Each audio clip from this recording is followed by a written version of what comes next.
Hello guys! Magandang araw po sa inyong lahat. So welcome po sa ating channel dito kay Zamich. So for today's video guys, ayan, mag-discuss lang po tayo about dito sa pencil cactus or pencil stick kung tawagin. So ito pong halaman na ito ay may mga benefits at meron din pong risk. So, unahin po natin kung ano yung mga benefits nitong pencil cactus, kung bakit kailangan natin na mag-alaga ng or magpalago, magpadami ng halaman na ito sa ating mga bakuran or even sa loob ng bahay kasi pwede rin po siyang indoor plants. So, ang pencil cactus guys ay isa po itong uri ng halaman na pwede po siyang makapagpagaling sa ibang klaseng skin problem katulad po ng sugat or pwede rin po sa kulugo. So, yun po ang pwede po nating ma-benefit sa pencil cactus. So, ang pencil cactus guys, kung mapapansin nyo, ang mga sanga, hindi siya dumadami ang dahon guys, ganyan lang po siya, di ba mga sanga-sanga, maraming sanga. So, ang dahon po niyan ay maliliit. So, pag binali nyo po yan, may lalabas po dyan na katas na kulay puti. So, yung puti po na yan, nakatas, yun po ang pwede nating igamot doon sa skin problem, kung ano pong meron na skin problem.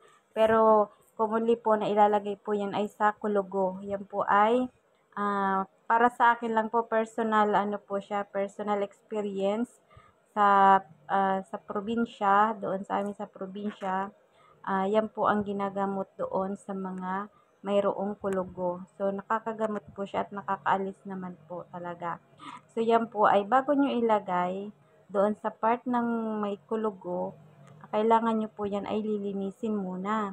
Linisin nyo ng maigi, then yan ilagay nyo po yung katas na puti.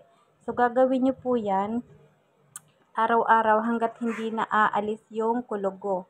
So, ang risk naman po niyan ay wag na wag nyo pong ilalapit sa inyong mata, yung ano na yan, yung kanyang katas. Kasi po, may tendency po na mabulag po kayo. Kasi po yan ay ano po siya, parang malagkit or mainit po yan, yung katas na yan.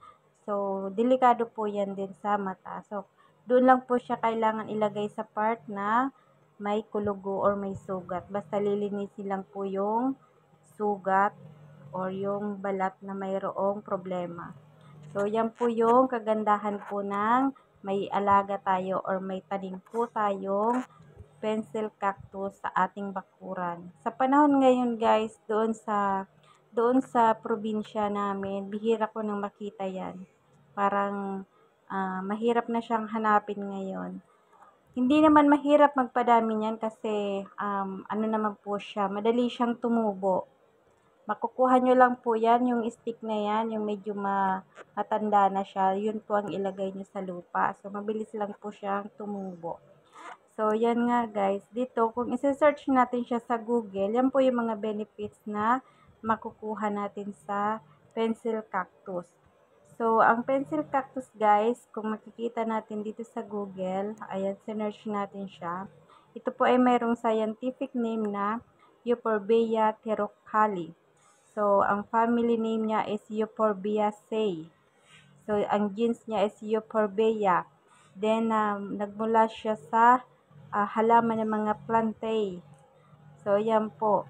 Euphorbia terocali is a tree native from Africa that grows in semi-arid tropical climates. A hydrocarbon plant, it produces a poisonous latex that can cause temporary blindness. So, yun po yung mga negative risk na pwede pong mangyari if ever po na yung ano na yan, yung kulay puti na dagta is mapunta sa inyong mata. So, iwasan po natin na mapunta yan sa mata natin kasi yan po ay delikado.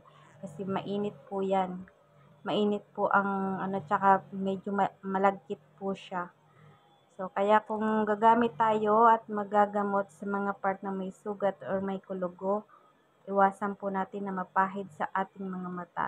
So, paano nga po ba natin mag-aalaga ng pencil cactus? So, the pencil cactus, also commonly called milk bush due to its thick white sap, is native to semi-arid tropical region of Africa. So, yun nga guys, katulad ng nasabi ko, saglit lang naman yan tumubo. If gusto nyo, magbalik lang po kayo ng sanga niyan, itanim nyo, dilig-diligan nyo lang po. Mabilis po yan tumubo. So, yan nga guys, ang pencil cactus. Mabilis lang po siyang lumago. Hindi naman po yan siya mahirap na patubuin or alagaan.